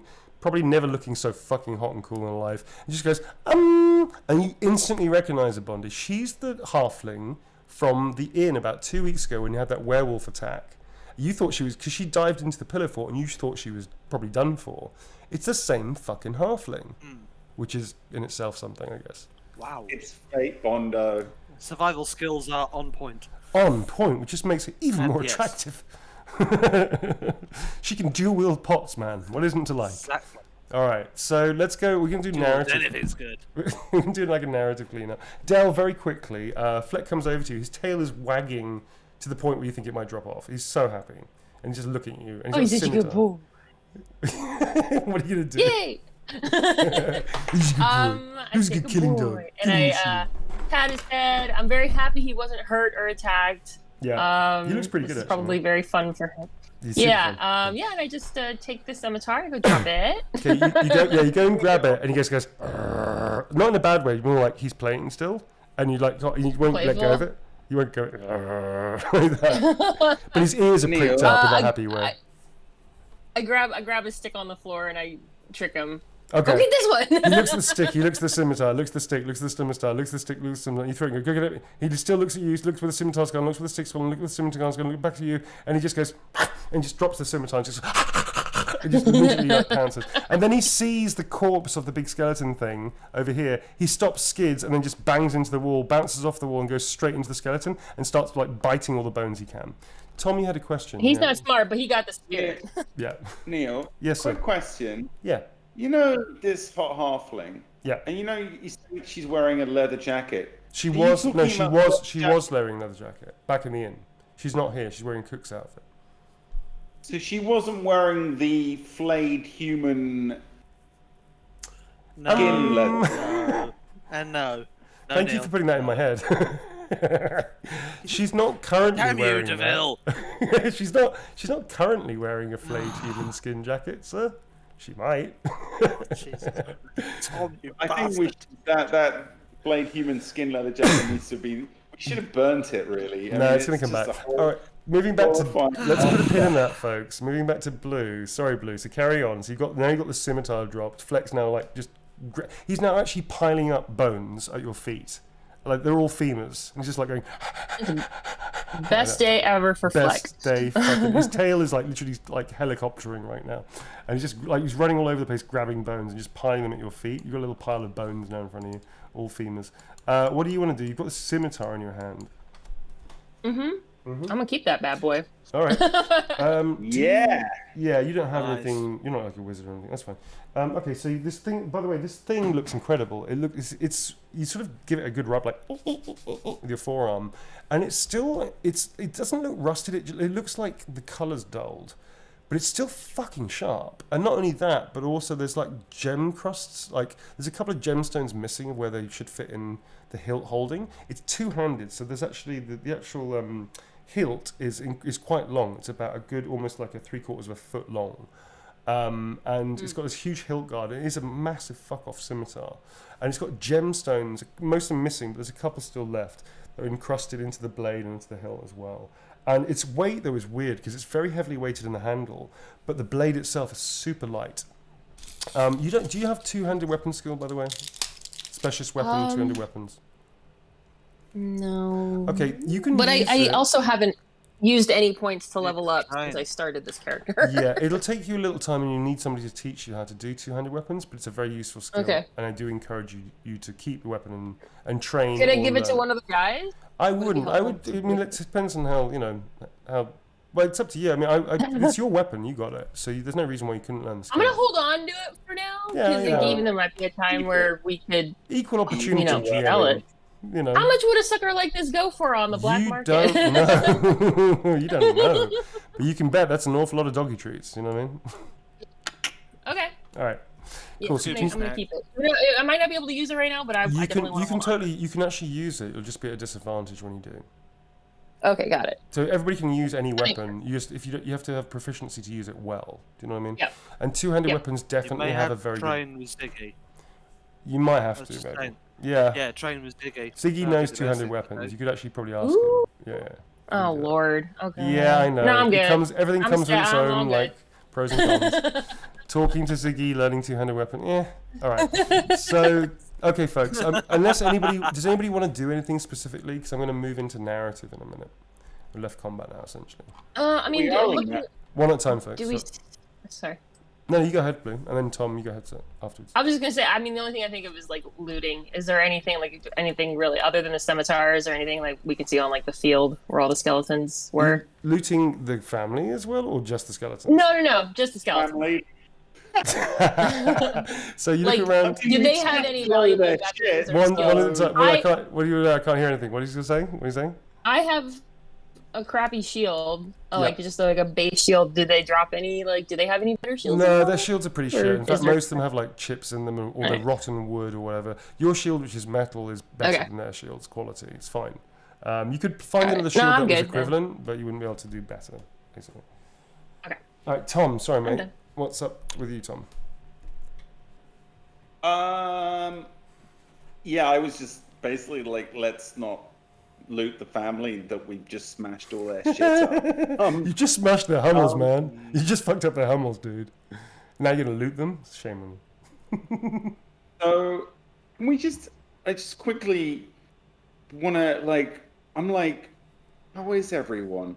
How is everyone after that? I feel like we need a little moment. You getting all touchy-feely because you had a near-death experience? I mean, I feel like we didn't really give much to that whole family. That family has just suffered a lot of loss. Bit worried about that. So I'm like, I feel like, I don't know. So I go, right, okay. Having smashed that skeleton, I set the table. You reset it really gingerly. Yeah. You scrape the floor really badly as you do so. I go and pick up the smashed figurine accidentally and kind of gingerly set the remains of it. Heinrich just walks past you as you're doing so, and he just he just pats you on the shoulder and goes, "Leave it, lad." And he just walks very slowly over to where his brother is, and he just sort of kneels down next to his brother, and he just has a moment. What? Can I say to him? Yep. I think we could all do with a good drink right now. He sort of looks at you and just stares at you, and he's like 1,000-yard stare, like seeing straight through you. And without a word, he just turns back to his brother, and then he just stands and he turns to what is essentially all this these kind of wardrobes and furniture that's been barricaded on the stairs, and he just calls up, to his family and says, "Are you all right? It's okay." And he calls his wife, who comes down to the top of the stairs, and he speaks in a low voice. So basically, you can hear he's just telling her to prepare Hugo's girlfriend, who's also here, about the fact that Hugo's dead. And she gasps slightly, but nods. And she's a very tough woman. These are farmstead people, man. They're pretty tough. And she sort of nods and then understands exactly how to handle the situation. Goes upstairs. After a few minutes, after a few seconds, actually, Heinrich turns to you and goes, "Listen, lad, make yourself useful. How we move this furniture? We have to leave." He's talking to you. You blink and realise he's talking to you. I know. I really would like a brandy right now because I did just lose 2 of my fingers. Are you going to walk off? In fact, look, there they are there, and I point to them, and they're still sort of stuck on the wall. No, actually, they're still going. Still sliding down the wall. They're still sliding down the wall. Yeah, very slowly dropping. They're almost at the floor now. The spider sucker things you got as kids that you threw against the window. Exactly. Yeah, like one of those things. Yeah, like a slime sucker thing. Yeah, exactly. By the way, can you make a cool test? Because you were very much at death's door. That's a cool test for insanity points. So you had a near-death experience, and you had a near. You did give me insanity points last game. Did I? Did I? I don't know if I Yeah, did, you did. Tom. No, you did. You Wasn't did that for sure. retrospective for something else? Did the paperwork. Did we do the paperwork? Did you do the paperwork, mate? You signed the paperwork for your insanity, did you? Yeah. You gave me 2 insanity points last game when I thought it was took for something else. when I took the.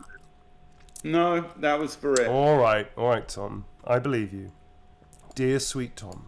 Wouldn't heart and lie to I a fly. got them marked down on my paper. I have insanity points, and they were definitely last game. Okay, so all right, that's cool. So you go off and search the kitchen for brandy, I guess, then, leaving Heinrich to do all the work alone. I'm going to drown my insanity points right now. Cool. Ziggy comes up and goes, "Ugh, the bumpkins, they have no class," and starts helping him shift. And you notice this sort of jingling noise as he walks. And if anybody's caring to look at Ziggy, he's now wearing a really shit necklace of bone fingers that he seems to have collected from skeletons around his neck. And he sort of like jangles and comes up and goes, "You're looking at my necklace. It's fucking sweet." Huh? He's catching trophies. I go and say to him, so how many, Ziggy, how many did you kill? I didn't kill any, unless you count that one under that table. I killed none. How many did you kill? He looks at you and goes, "We don't." And it's not about how many you kill, it's about how you kill them. He goes, "What am I joking? It's about how many and how you kill them. I'm amazing. Go back and find something useful to do, bumpkin." He starts helping moving all the heavy furniture out of the way. Heinrich sort of pats him on the shoulder and goes, "Danke," and like that, and they start like moving all the stuff away like this, and helping the family out. One of our most efficient characters, and none of us control him. Well, you do sometimes when I let you, when it's not funny. So very narratively speaking, folks, let's kind of move into narrative. I don't have to move you bit by bit. So all the skeletons have been dealt with. The family comes down. I did have one point to make, Neil. You what? Sorry, I just want to jump in before the end. Yep. I'm going to try and scout around for any bits of chainmail or rusted old plate or anything. That's Oh, sure. Okay. Do you have what do you have in terms of carrying equipment? Do you have like a backpack or something you can store shit in? Basically, it's a bag. It's a sack. Okay, I'm gonna throw you a bone. So you can find like one of those duffel bag things where you can sling over your shoulder that the family have. It's just like there's a lot of crap in here basically. Okay, just okay, let's come back to that in a second, man. That'll be like tidying up stuff. So basically, the family come down and they're in shock. The news is revealed about the grandmother, about Hugo. Obviously, people are visibly upset. The children are really freaked out. The grandfather's strangely quiet, and Heinrich is sort of like very, very stern. They put Hugo's body onto the table, and also the grandmother. They actually. The wife goes out. I can't remember her name now. Sorry, but anyway, she goes out to try and find the grandmother. And she comes back and she just shakes her head like, you don't know what that means, but she's white and ashen and just does not look healthy and good. So whatever happened to her was probably truly quite terrible. They sort of pile up the furniture here and they place Hugo on the body. And Heinrich just sort of runs his hand through his hair and talks in very low tones with Gunther, the grandfather. And Gunther sort of like squints at all of you and sort of like turns around and he's sort of noticeably less angry, but he's got this very strange look on his face. And after a while you hear this, bloody hell.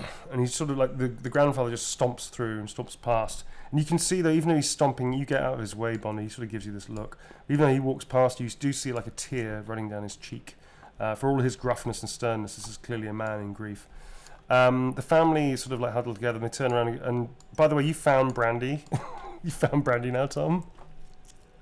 Yes. Do I have to play the brandy song? Pleased. Do I have to play the brandy song? Do I have to play that brandy song again? Sorry, what? Do I have to play the brandy song that we made? Brandy! Do you remember the song?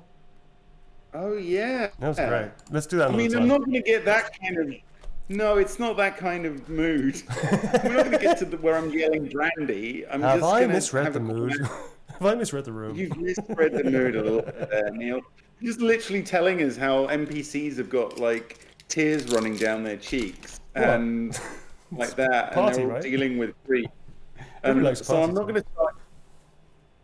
No, Neil. I'm just going to have a little quiet tipple just to take the edge off the shot and offer it around.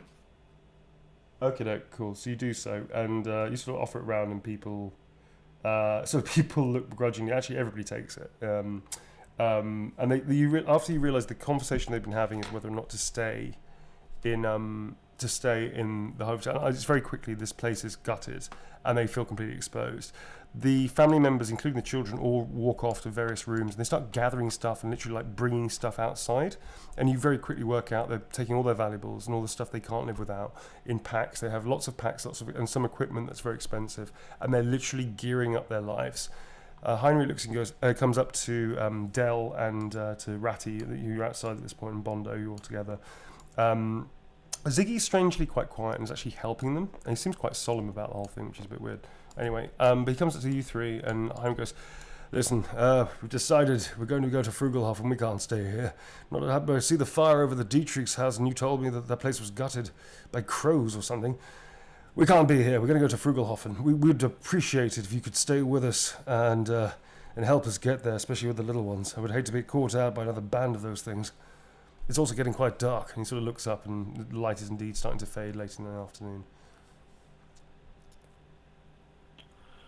Yeah, Sounds we like a good should. idea to me. Yeah. By the way, I'm showing everyone, including Bondo, like I'm going, look what happened to me. Daddy's three fingers here.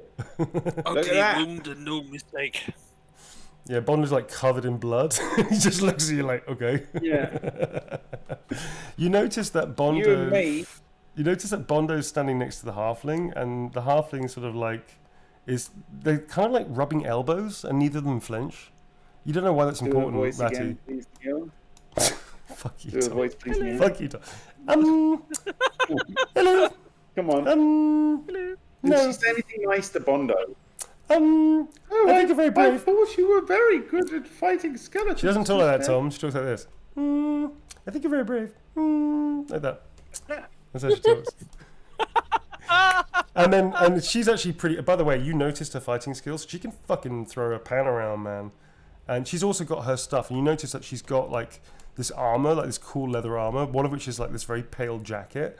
It's actually got like a cool emblem on the jacket. It's like all the stitches on the outside. It's very cool. And she's got this weaponry, like these long daggers, these curved daggers, which are like on her back. She looks fucking tooled up, man. She looks like she can handle herself. Cooler than us.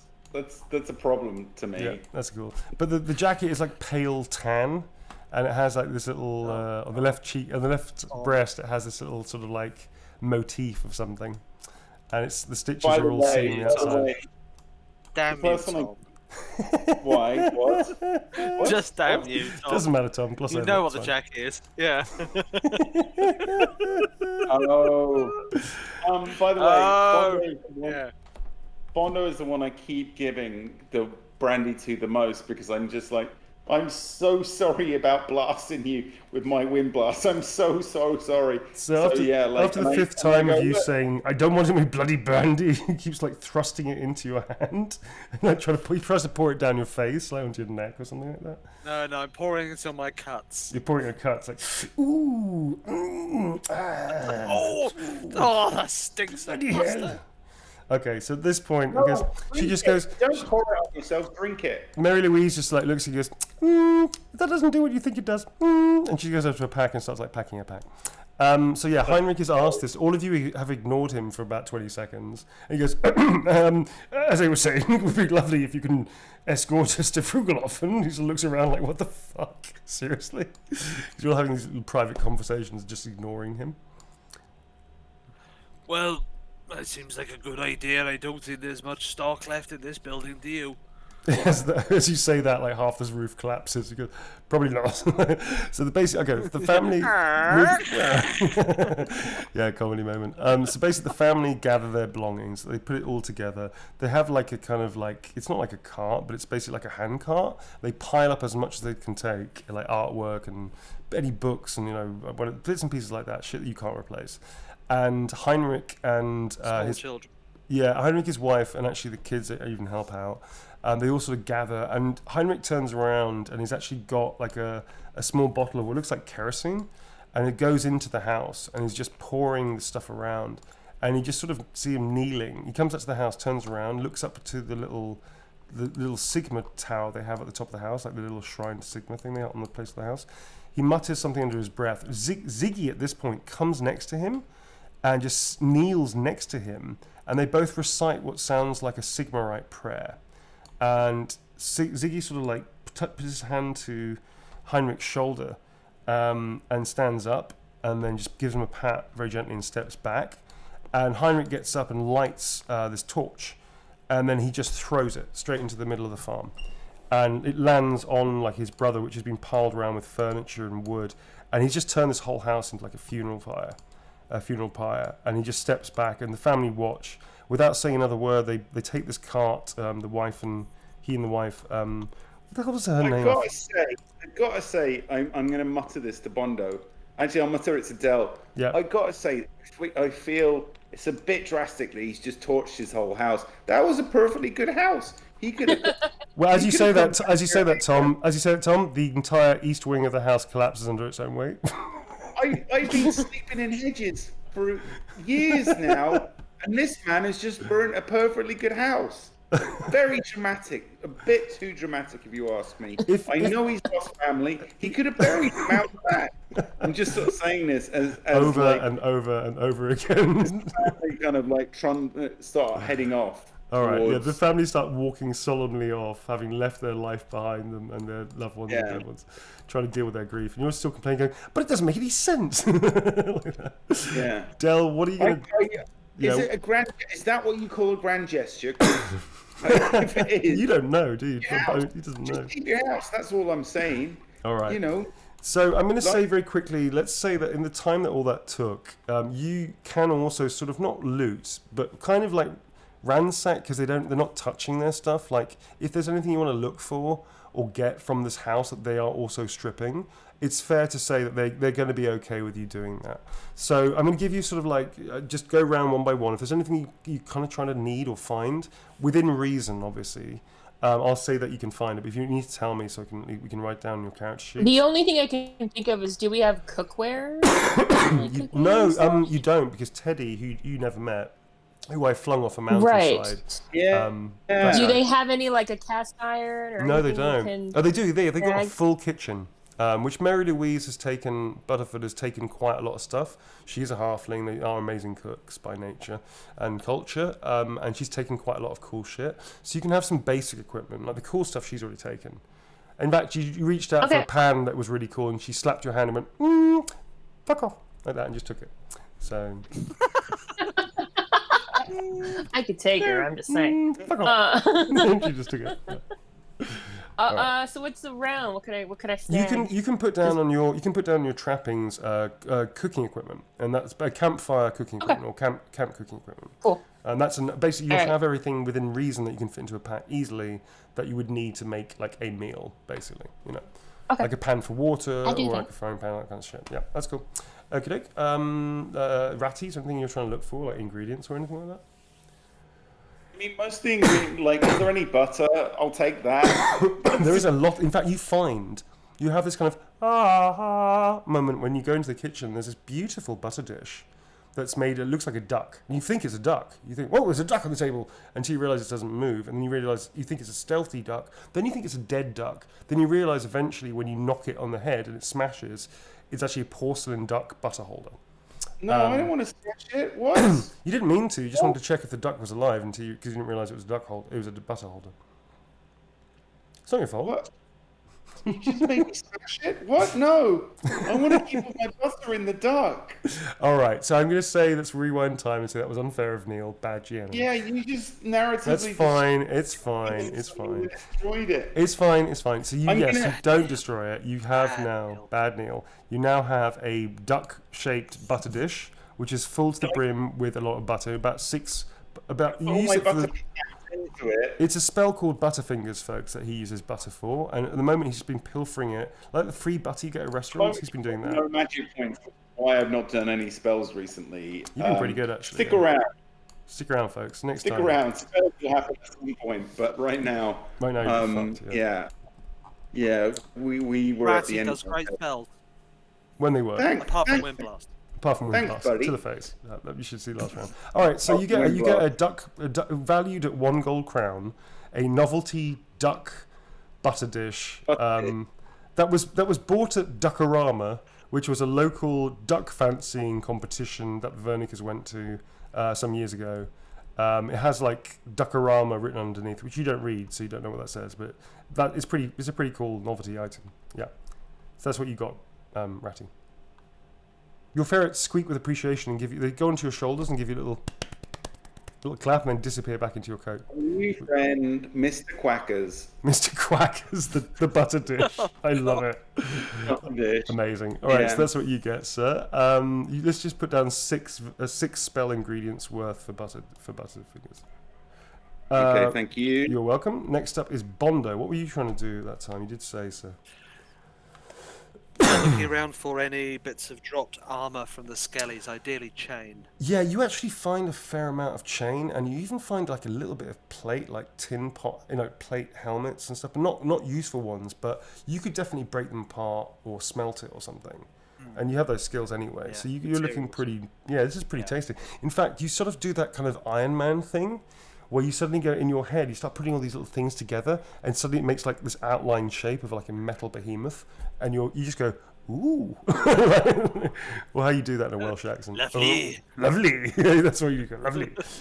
Yeah, I'm gonna say you put together quite a lot. You managed to spend the next 40 minutes just ripping off all this armor from all these dead skeletons and also doorknobs and like door handles and shit like that. You know, when you realize they're going to burn the house to the ground, you start going after the fucking fittings, like the copper wiring, copper pipes. Oh, copper pipes. Steal the lead off the roof. Steal the lead off the roof, yeah. So yeah, you do that, and you've actually got this massive sack full, this duffel bag full of this crap, which is pretty awesome actually. Which you can take with you. And you can put down like duffel bag metal ingredients and various metal ingredients and stuff. Cool. Okay. You follow the unless there's anything else you want to do. I'm going to carry this on a little bit, folks. Before I guess we have to stop. Yeah. Soon, actually.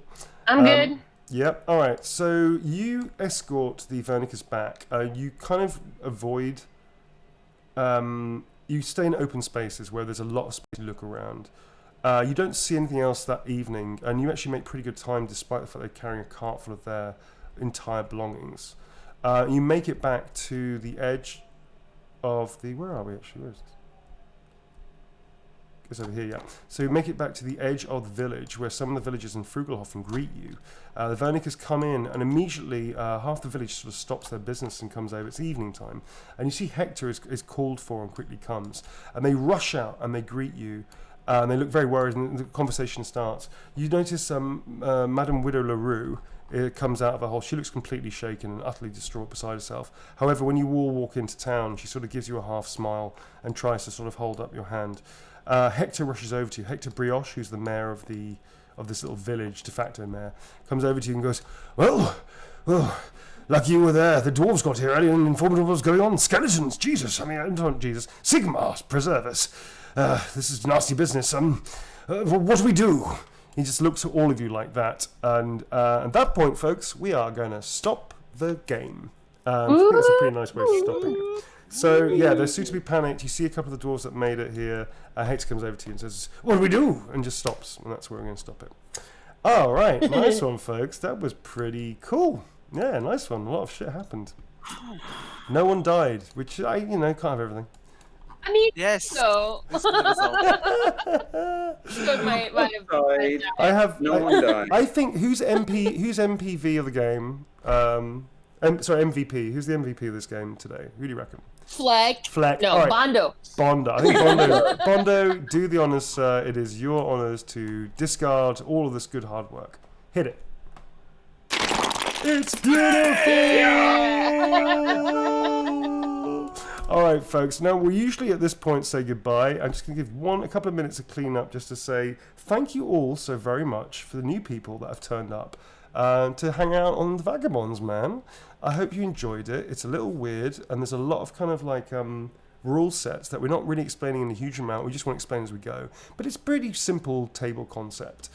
We hope you enjoyed it. We really hope you stick around. If you want to know about the backstories of these characters more, have a look at the YouTube. And if Yogo or any of the other mods could do that and just put it up so you can link.